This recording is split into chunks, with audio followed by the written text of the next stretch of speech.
Bonjour, je m'appelle Anne-Sophie Chauvet. Bonjour, je suis Hélène Mongin. Nous sommes éditrices aux éditions de l'Emmanuel. Et nous allons vous présenter un autre regard sur la sainteté.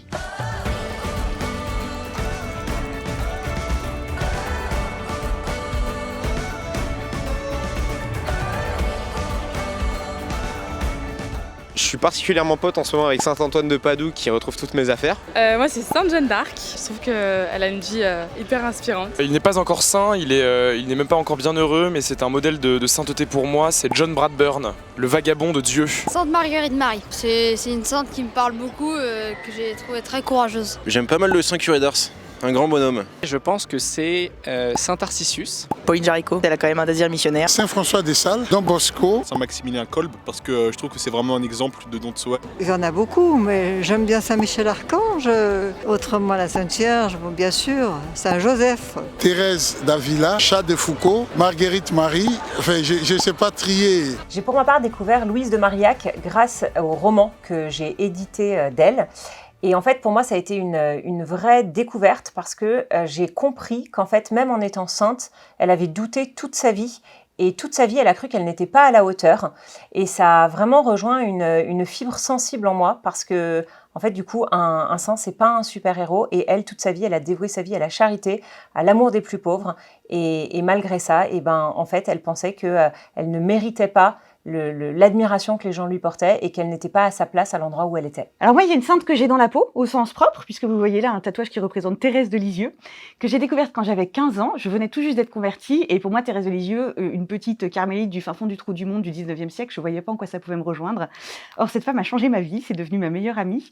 Je l'ai rencontrée en lisant Histoire d'une âme, et depuis, elle m'accompagne au quotidien. Thérèse, ce qu'elle m'a montré, c'était le visage du Christ, parce que Jésus, c'est le mot qu'elle emploie absolument tout le temps dans ses écrits et que moi, je ne connaissais pas. Et puis, j'ai découvert une femme pleine d'humour, de tendresse, pleine de fragilité aussi, donc qui m'a rejoint dans son humanité. Pour moi, c'est vraiment important dans l'époque dans laquelle on vit de s'ancrer dans la réalité en lisant des vies de saints. En fait, on a en permanence devant les yeux un miroir aux alouettes que sont les réseaux sociaux, que sont les publicités, que sont les magazines. On nous présente des gens qui sont beaux, des gens qui sont parfaits, qui sont drôles, dont la vie est absolument incroyable. Et en fait, suivre le Christ, ce n'est pas ça. Suivre le Christ, c'est découvrir nos fragilités et découvrir que les saints eux-mêmes avaient ces fragilités, avaient ces faiblesses. Et donc, en s'ancrant dans leur modèle, en prenant exemple sur eux, on se met à l'école de l'humilité et à l'école de la petitesse pour mieux suivre le Christ. Donc, voilà, les vies de saints, oui, la légende dorée, non. Maintenant, lire des vies de saints, ça ne veut pas forcément dire se complaire dans ses imperfections et se complaire dans ses défauts. C'est en fait savoir les reconnaître pour mieux les combattre et puis mettre toute notre personne et toutes nos qualités et nos défauts et nos faiblesses au service du Christ. Alors je pense qu'il y a une fausse idée qui traîne dans l'inconscient collectif catholique, si tant est qu'une telle chose existe, c'est que la sainteté, c'est réservé à une élite. Donc les prêtres, les religieux, les consacrés, les gens qui ont fait des actes héroïques. Alors à la rigueur, si vous mourrez martyr, vous avez peut-être une chance de finir sur les autels, mais grosso modo, c'est pas pour moi. Et c'est vrai que parfois quand on lit des vies de saints, genre Padre Pio et tout ça, on se dit ils ont une vie qui semble tellement éloignée de la nôtre avec tout un tas de miracles que le danger, c'est de se dire, bah voilà, la sainteté, c'est vraiment réservé à des âmes d'élite, à des âmes consacrées. Et avec le corollaire qui va avec ça, c'est que ces gens-là sont des gens parfaits.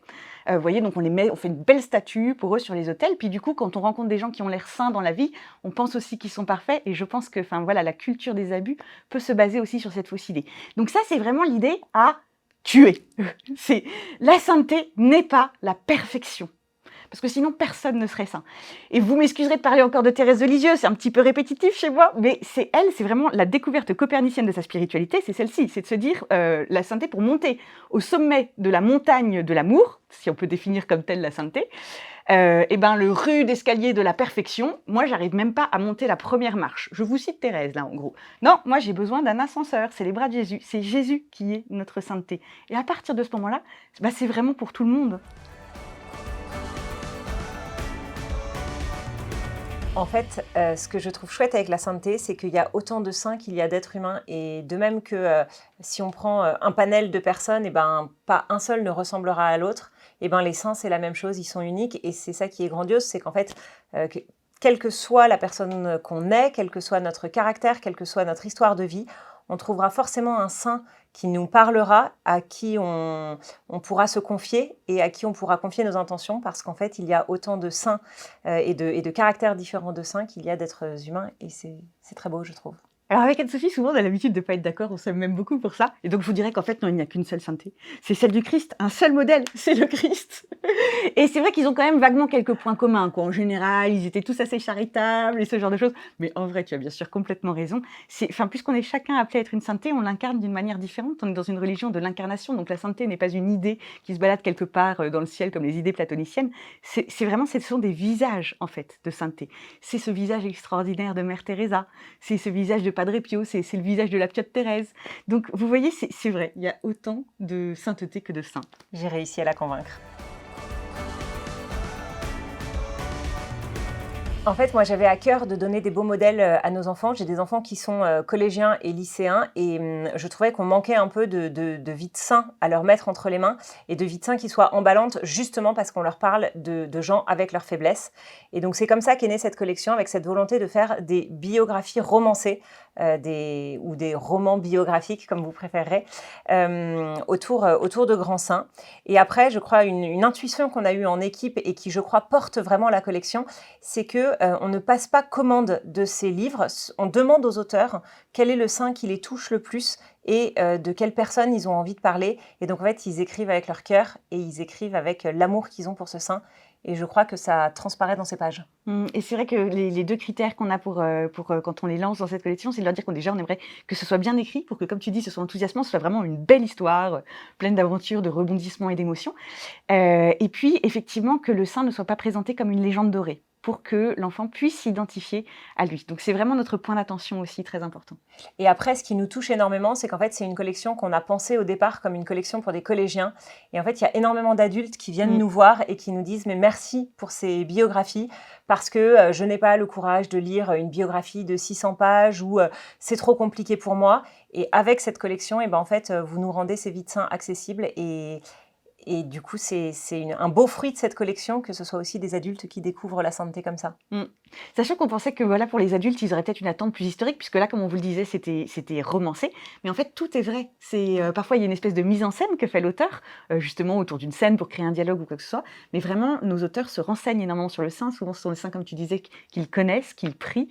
Et donc, du coup, il y a une espèce de vérité profonde qui est partagée. Aujourd'hui, nous avons 13 livres avec des saints aussi variés que Bernadette Soubirous, Pauline Jaricot, Don Bosco, Charles de Foucauld, Thérèse de Lisieux, Carlo Acutis, Geneviève, Saint-Paul, Louise de Marillac, Claire de Castelbajac, Madeleine Delbrel. Et je crois que nous avons les 13.